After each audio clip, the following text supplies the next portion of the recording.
Hello friends, welcome to home cooking A to Z. ఈరోజు మన recipe వచ్చేసి కుల్ఫీ షర్బత్.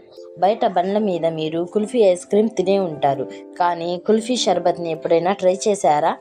కుల్ఫీ ఫ్లేవర్తో ఉన్న ఈ షర్బత్ మీకు సమ్మర్లో చాలా రిఫ్రెషింగ్గా ఉంటుంది. దీనిని తయారు చేయడం కూడా చాలా సింపుల్. కుల్ఫీ ఫ్లేవర్తో ఉన్న ఈ షర్బత్ని మనం రెడీ చేయడానికి ముందుగా గ్యాస్ మీద ఒక నాన్ స్టిక్ ప్యాన్ తీసుకొని అందులో 1/3 కప్పు వరకు షుగర్ని యాడ్ చేసుకోవాలి. మనం ఈ షుగర్ని మీడియం ఫ్లేమ్ మీద క్యారమలైజ్ చేసుకోవాలి. చూడండి, ఇలా మధ్యలో షుగర్ని కొంచెం కలుపుతూ క్యారమలైజ్ చేసుకోవాలి. చూడండి, షుగర్ అనేది మనకి క్యారమలైజ్ అయిపోయింది. ఇప్పుడు మనం ఇందులో 1 కప్పు వరకు రూమ్ టెంపరేచర్లో ఉన్న పాలని యాడ్ చేసాం. పాలని యాడ్ చేసిన తర్వాత కింద అడుగంటుకు పోయిన ఈ క్యారమలైజ్ని మనం మెల్లమెల్లగా ఇలాగా పైకి తీసుకుందాం. క్యారమెల్ని పైకి తీసుకున్న తర్వాత మనం ఇందులో ఇంకో కప్పు వరకు పాలని యాడ్ చేసుకుందాం.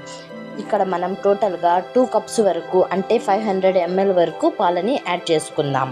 పాలు అనేవి బాయిల్ అయ్యే కొద్దీ క్యారమెల్ అనేది కరుగుతూ ఉంటుంది. ఇందులోనే మనం 2 టేబుల్ స్పూన్స్ వరకు మిల్క్ పౌడర్ని కూడా యాడ్ చేసుకుందాం. మిల్క్ పౌడర్ ఇందులో ఉండలు కట్టకముందే మనం దీనిని బాగా కలుపుకుందాం.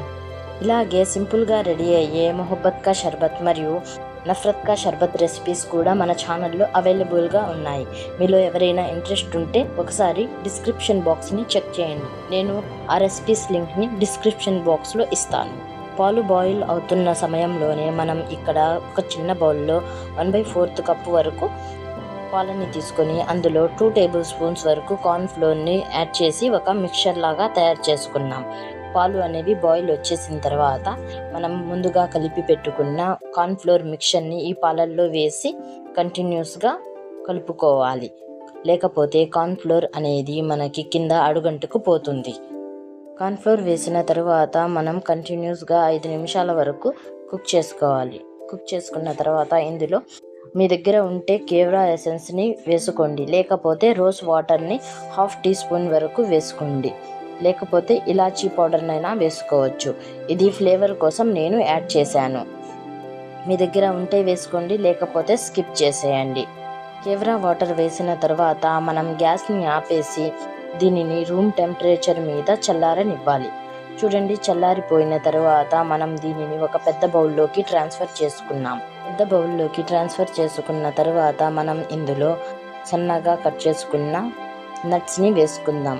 ఇది టోటల్గా ఆప్షనల్. మీరు వేసుకోవాలి అనుకుంటే వేసుకోండి, లేకపోతే స్కిప్ చేయండి. ఇందులో కొన్ని ఐస్ క్యూబ్స్ని కూడా యాడ్ చేసుకుందాం. తర్వాత దీన్ని ఒకసారి కలుపుకొని గ్లాసుల్లోకి సర్వ్ చేసుకుందాం. ఇంతే ఫ్రెండ్స్, ఎంతో సింపుల్గా మనకి కుల్ఫీ ఫ్లేవర్తో ఉన్న కుల్ఫీ షర్బత్ అనేది రెడీ అయిపోయింది. ఈ వీడియో మీకు నచ్చినట్లయితే లైక్ చేయండి, నచ్చకపోతే డిస్లైక్ చేయండి, నచ్చితే మీ ఫ్రెండ్స్ అండ్ ఫ్యామిలీకి షేర్ చేయండి. ఇలాంటి మరెన్నో రెసిపీస్ కోసం మా channel home cooking A to జెడ్ని సబ్స్క్రైబ్ చేసుకోండి. గ్లాసుల్లోకి సర్వ్ చేసుకున్న తర్వాత సన్నగా కట్ చేసుకున్న నట్స్తో గార్నిష్ చేసుకుందాం. మీకు ఈ రెసిపీ ఎలా ఉందో కామెంట్ చేయడం మాత్రం మర్చిపోకండి. Thank you for watching.